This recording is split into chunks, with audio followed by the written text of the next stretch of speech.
But if you've just memorized facts, you don't have the capability of applying information that is dismantled, or if it doesn't appear in the format that you've memorized it.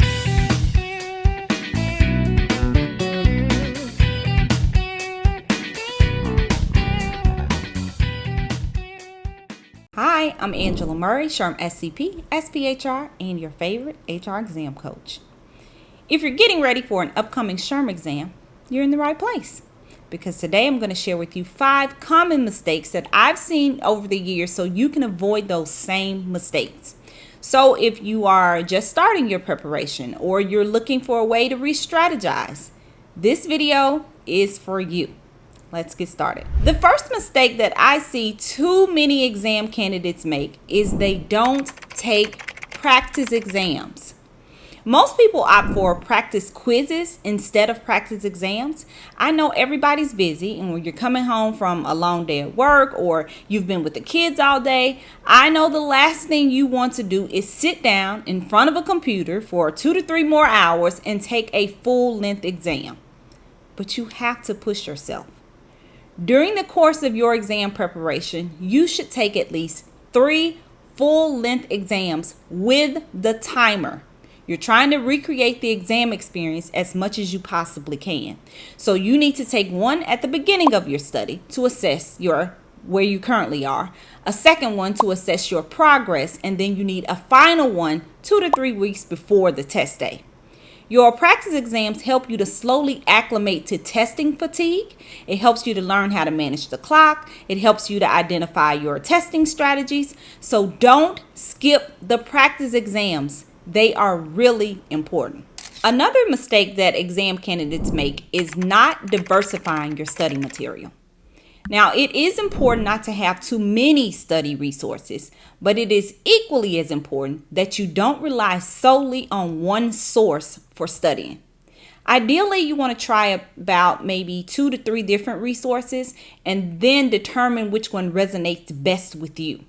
A lot of people think, well, how different can it be? It has to be the same information. And while that is partly true, it is also important to hear topics from different perspectives, because one resource might explain a topic in a way that you understand better than another resource. One resource might use different examples, or they may go into greater detail or use different language.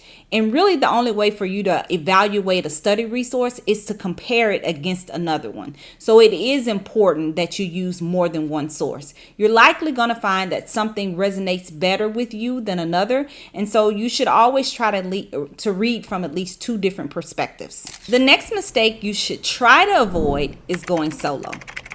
Now, this is sticky. First of all, I wholeheartedly and completely advocate for group study. But I also believe this should be planned and structured. I told you about my study group experience, and you definitely don't want to create that. But I don't know that people really recognize how important accountability partners are and just the camaraderie of a shared experience, how important that is to your study preparation. Having somebody just to bounce your ideas off, or to just pool your resources or share your knowledge, or having somebody to vent to from time to time, it does help you to learn more. It helps to reduce the frustration that you might have if you are studying alone. Your partners, they may grasp a topic better than you, and they may be able to put it in better terms than you can understand alone. Your partners might have a network that you don't have access to. They may have study resources that they can share with you. It's just better to be with other people. I try my best to create a thought community on each one of the platforms that I have, because I know how valuable it is. But the one drawback is that you have to ensure that your group members are as dedicated and they are as serious as you are. There has to be a clear understanding of the purpose of your study partnership, and stick to that plan. Do not get stuck with a bunch of complainers and a bunch of naysayers, because that is counterproductive and you don't want to be a part of that. So while group study is important, it is equally as important to have the right group members in your study group. The next mistake is neglecting to create a clear study plan. Some people are used to winging it. Actually, I'm one of those people. Up until I started studying for the SHRM exam, I had never adhered to a regular study routine in all of my life. But when I started studying for this exam, I quickly came to realize that the test is not like any other. If you don't have a structured plan, it's easy to procrastinate. You push your study sessions off. It's later and later, and then ultimately you're left trying to absorb all this information at the last minute, and that's going to be really difficult.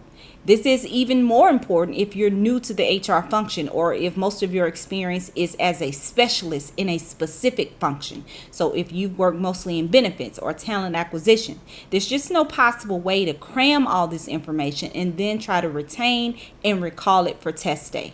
Your brain needs time to process. It has to store the information so that you can recall it on test day. A study schedule is going to help you with that. It helps to track your progress. It ensures all the topic areas are covered systematically.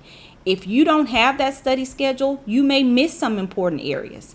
Imagine having 3 months to prepare for the SHRM exam and you don't have a schedule.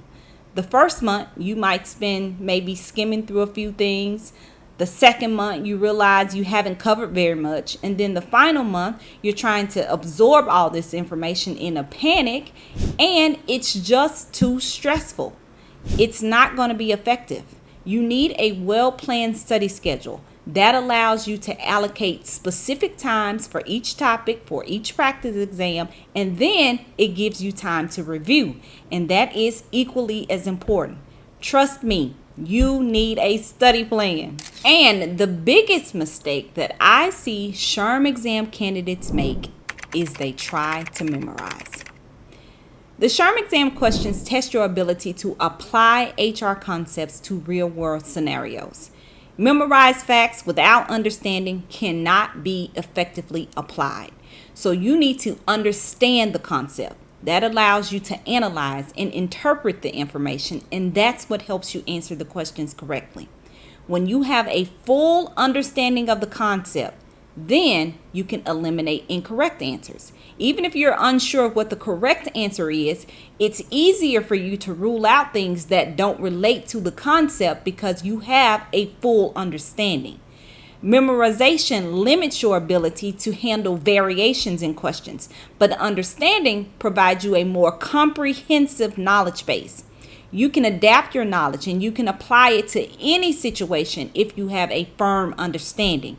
But if you've just memorized facts, you don't have the capability of applying information that is dismantled, or if it doesn't appear in the format that you've memorized it. And to be frank, it's not realistic to think that you're going to be able to memorize all this information anyway.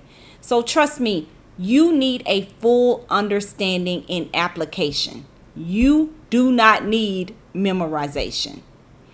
Let us know in the comments what your biggest study mistake has been. It's going to help your fellow HR pros, and we're all in this together. See you next time. Bye.